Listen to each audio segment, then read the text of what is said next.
நபி ஸல்லல்லாஹு அலைஹி வஸல்லம் அவர்கள் சொன்னார்கள், மை யத்மன் லி மா பைன லஹ்யைஹி வ மா பைன ஃபഖிதைஹி அத்மனு லஹு பைத்தன் ஃபில் ஜன்னah.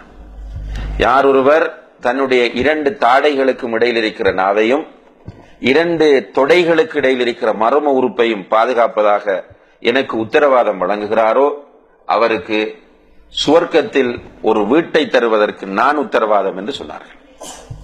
எவ்வளவு பெரிய ஒரு உத்தரவாதம் என்று பாருங்க. இந்த கொஞ்சம் கஷ்டமான விஷயம். இந்த கஷ்டமான விஷயத்திலிருந்து பாதுகாப்பணும் என்றால் தக்வா தேவை, மறுமையை பற்றிய நம்பிக்கை தேவை, ஈமான் ஸ்ட்ராங்காக இருக்க வேண்டும். அதனாலதான் மறுமையில் சூரியன் தலைக்கு ஒரு மைலுக்கு அப்பால் கொண்டு வந்து நிறுத்தப்படும் போது 7 கூட்டத்தாருக்கு அல்லாஹ் அர்ஷின் கீழ் நிழலை வழங்குவான். அதுல ஒரு கூட்டம் யாரு? ரஜுலுன் தஅத்து இம்ரஅத்துன் ذات منصب وجمال. அழகும் அந்தஸ்தும் உள்ள ஒரு பெண் ஒருவனை விபச்சாரத்திற்கு அழைக்கிறாள். அந்த நேரத்தில் அவன் துணிச்சலாக சொல்லுகிறான், வரமாட்டேன், இன்னி அகாஃபுல்லாஹ், நிச்சயமாக நான் அல்லாஹ்வை பயப்படுகிறேன். இந்த நிலை வர வேண்டும் என்றால் மஹ்ஷரை பற்றிய நம்பிக்கை உள்ளத்தில் ஆழமாக இருக்க வேண்டும். அதே நேரத்தில் மஹ்ஷர்ல தரப்படக்கூடிய அந்த நிழல் பெறுகிற கூட்டம் 7 பேரும் இருக்கிறார்களே, சின்ன விஷயம் இல்லை. ஏழும் ரொம்ப கஷ்டமான விஷயம். நல்ல நிதானமாக நம்ம யோசிச்சு பார்த்தோமாக இருந்தால் நடைமுறைக்கு மிக கஷ்டமானது. வலது கையால கொடுக்கிறது இடது கைக்கு தெரியக்கூடாது, லேசிலே இல்லாது. தனிமையில் உட்கார்ந்து அல்லாஹ்வை நினைத்து அழுவது, உள்ளம் பள்ளியோடு தொடர்பாக இருப்பது, நீதியாக ஆட்சி செய்வது, அல்லாஹ்வுக்காக நேசிப்பது, அல்லாஹ்வுக்காக பகைப்பது, எல்லாமே கஷ்டம். அதனாலதான் பெரிய பரிசு. அதுல ஒன்றுதான் ஒரு சாதாரணமான பெண் விபச்சாரத்துக்கு அழைக்க தேவையில்லை. பார்த்தாலே இன்றைக்கு விபச்சாரத்திற்கு மனிதன் துடித்துக் கொண்டிருக்கிற காலத்தில் அழகும் அந்தஸ்தும் உள்ள ஒரு பெண் விபச்சாரத்திற்கு அழைக்கும் போது இன்னி அகாஃபுல்லா என்று சொல்பவன் தன்னுடைய கற்பை பேணிக் கொள்ளக்கூடியவனாக இருக்கிறான். உண்மையிலே இந்த விஷயத்தை சரியான முறையில் ரியலைஸ் பண்ண வேண்டும் என்பதற்காக நபிகள் நாயகம் ஸல்லல்லாஹு அலைஹி வஸல்லம் அவர்களிடத்தில் ஒரு இளைஞர் வந்து, யா ரசூலல்லாஹ் இذن லீ பிஸ்ஸினா, விபச்சாரம் செய்வதற்கு எனக்கு அனுமதி கொடுங்கள் என்று கேட்கிறார். அப்ப வளமையாக சஹாபாக்கள் அவங்களுடைய அந்த வேகத்துல செயற்படுறாங்க.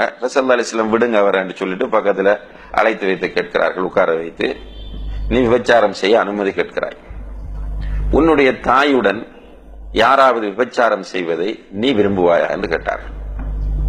அவர் கண்டிப்பாக விரும்ப மாட்டேன். ரசூலுல்லாஹ், நீ விபச்சாரம் செய்ய போறது யாருடைய ஒருவனுடைய தாயாகத்தான் இருக்கும், யாராவது ஒருவனுடைய தாயாக இருக்கும். நீ எப்படி விரும்பவில்லையோ அந்த தாயினுடைய பிள்ளைகளும் விரும்ப மாட்டார்கள். உன்னுடைய மகளோடு யாராவது விபச்சாரம் செய்வதை நீ விரும்புவாயா? நிச்சயமாக விரும்ப மாட்டாய். நீ விபச்சாரம் செய்ய போறது யார் ஒருவனுடைய மகளாகத்தான் இருக்கும். இப்படி ஒவ்வொன்றாக கேட்கிறார்கள். சகோதரி, சாட்சி, மாமி, ஒவ்வொருவராக கேட்டதுக்கு பிறகு அவர், யா ரசூலல்லாஹ், இனி நான் விபச்சாரமே செய்ய மாட்டேன் என்று சொன்ன நேரத்தில் ரசூலுல்லாஹி அலைஹி வஸல்லம் அவர்கள் அவருடைய நெஞ்சை தட்டி, அல்லாஹ், யா அல்லாஹ், இவருடைய பாவத்தை மன்னிப்பாயாக, இவருடைய உள்ளத்தை பரிசுத்தப்படுத்துவ, பாவம் செய்ய வந்தவரை எப்படி அணுகிறாங்க பாருங்க. அவரை ஒரு பெரிய ஆர்ப்பாட்டம் பண்ணி விபச்சாரம் செய்ய வந்து கேட்டுட்டான் அண்டு ஒதுக்கி வைக்கிறதுக்கு எல்லாம் முடிவெடுக்காம அந்த மனிதனை திருத்தினார்கள் ரசூலுல்லாஹி அலைஹி வஸல்லம். எனவே யாருக்காவது அந்த மன சஞ்சலங்கள் வரும்போது இதை ரசூலுல்லாஹி அலைஹி வஸல்லம் அவர்களுடைய இந்த தர்பியாவை கொஞ்சம் யோசித்து பார்த்தால், நம்ம போறது யாராவது ஒருவனுடைய சகோதரி, ஒருவனுடைய மகள், ஒருவனுடைய தாய், ஒருவனுடைய மாமி, யாருமே விரும்ப மாட்டார்கள். எனவே நம்முடைய வீட்டில் நடந்தால் நாம் எப்படி விரும்ப மாட்டோமோ அதே போன்றுதான் மற்றவர்களும் என்று நினைக்கும் போது இது ஒரு அழகான தர்பியா என்பதை நம்ம புரிந்து கொள்ள முடிகிறது. சுருக்கமாக, வெற்றி பெறக்கூடிய மூமின்களுடைய பண்புகளில் ஒன்று, அவர்கள் தங்களுடைய கற்புகளை பாதுகாக்கக்கூடியவர்களாக இருப்பார்கள். இங்கே அல்லாஹு தஆலா கற்பை பயன்படுத்துவது 2 பேரை சொல்லலாம். அஸ்வாஜ், கணவன் மனைவி, மனைவி கணவனிடத்திலும் கணவன் மனைவியிடத்திலும் கற்பை பரிமாறிக்கொள்ளலாம். அதே போன்று ஒரு ஆணை பொறுத்தவரையில் அவன் தான் வலக்கரம் சொந்தமாக்கி கொண்ட அடிமைகளிடத்தில் தன்னுடைய தேவைகளை நிறைவேற்றலாம். இது அல்லாமல் ஃபமனிப்தகா வராஅ ذلك, இதற்கு பிறகு வேறு எந்த வழியை ஒருவன் நாடினாலும் ஃபஉலாயிக ஹுமுல் ஆதூன், இவர்கள் அல்லாஹ்வுடைய சட்டத்தை மீறியவர்கள். இந்த இடத்துல தான் உலமாக்கள் பல விஷயங்கள் நேரடியாக ஹதீஸ்ல வந்தது, நேரடியாக ஹதீஸ்ல வராத எல்லாத்தையுமே தடை செய்கிறார்கள். ஓரின சேர்க்கை இதற்கு வெளியில உள்ளது. ஓரின சேர்க்கையை பற்றி நிறைய குர்ஆன் வசனங்களும் ஹதீஸ்களும் காணப்படுகின்றன. லூத் அலைஹிஸ்ஸலாம் அவர்களுடைய அந்த சமூகம் அந்த வேலையை செய்த காரணத்தினால் அல்லாஹு தஆலா அவர்களை வித்தியாசமான முறையிலே தண்டித்தான். எப்படி தண்டித்தான் என்றால், அந்த ஊர் அப்படியே வானத்தை நோக்கி உயர்த்தி அப்படியே தலைகீழாக புரட்டி அல்லாஹு தஆலா அவர்களை அழித்தார். எனவே நபி ஸல்லல்லாஹு அலைஹி வஸல்லம் அவர்கள் சொன்னார்கள், இதா வஜத்தும் மை யஅமலு அமல கௌமி லூத்தின் ஃபக்துலுல் ஃபாயில வல் மஃஊல்.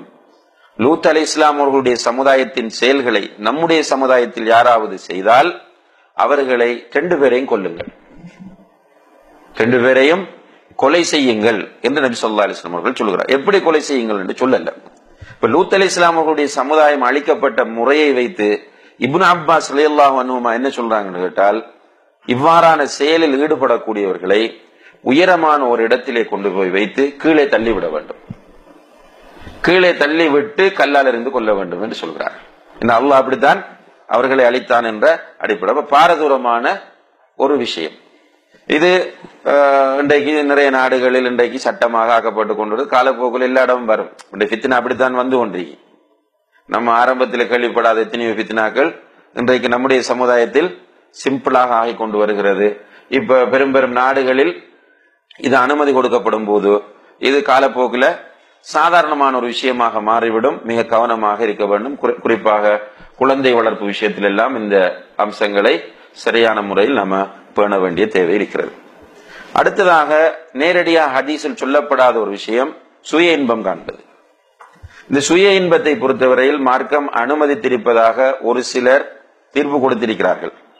ஆனால் அந்த தீர்ப்பு ஏற்றுக்கொள்ளக்கூடிய தீர்ப்பு அல்ல. ஏனென்றால் அல்லாஹு தஆலா இங்கே என்ன சொல்கிறான், உன்னுடைய கற்பை நீ காத்துக்கொள்ள வேண்டும். நீ உன்னுடைய கற்பை பயன்படுத்துவதாக இருந்தால் யாரிடம் பயன்படுத்தலாம்? மனைவி அல்லது அடிமை. அடிமைக்கு இப்ப பேச்சில்லை நமக்கு, இப்ப மனைவியிடம்தான். இதற்கு பிறகு வேறு வழியை யாராவது தேடினால் தன்னுடைய ஆசையை தீர்த்துக் கொள்வதற்கு அவர் எல்லை மீறியவர். அப்ப தன்னின சேர்க்கை என்பது, இந்த சுய இன்பம் என்பது தடை செய்யப்பட்ட ஒன்று. இது அனுமதிக்கப்பட்டிருந்தால் அல்லாஹ்வுடைய தூதர் ஸல்லல்லாஹு அலைஹி வஸல்லம் அவர்கள் இளைஞர்களை பார்த்து சொல்லுகிறார்கள், இந்த கற்பை காத்துக் கொள்வதற்கு அவர்கள் சொல்லக்கூடிய மிகப்பெரிய சொல்யூஷன், யா மாஷர ஷபாப், வாலிபர்களே, மன் இஸ்ததாஅ மின்குமுல் பாஅத ஃபல்யதஸவ்வஜ், உங்களில் யாருக்கு பாஅத் இருக்கிறதோ அவர் திருமணம் செய்து கொள்ளட்டும் கட்டளையிடுகிறார்கள். பாஅத் என்று சொன்னால் திருமணம் செய்யக்கூடிய அளவுக்கு பொருளாதார வசதியும் உடல் வலிமையும் யாரிடத்தில் இருக்கிறதோ அவர் கட்டாயம் திருமணம் செய்து கொள்ளட்டும்.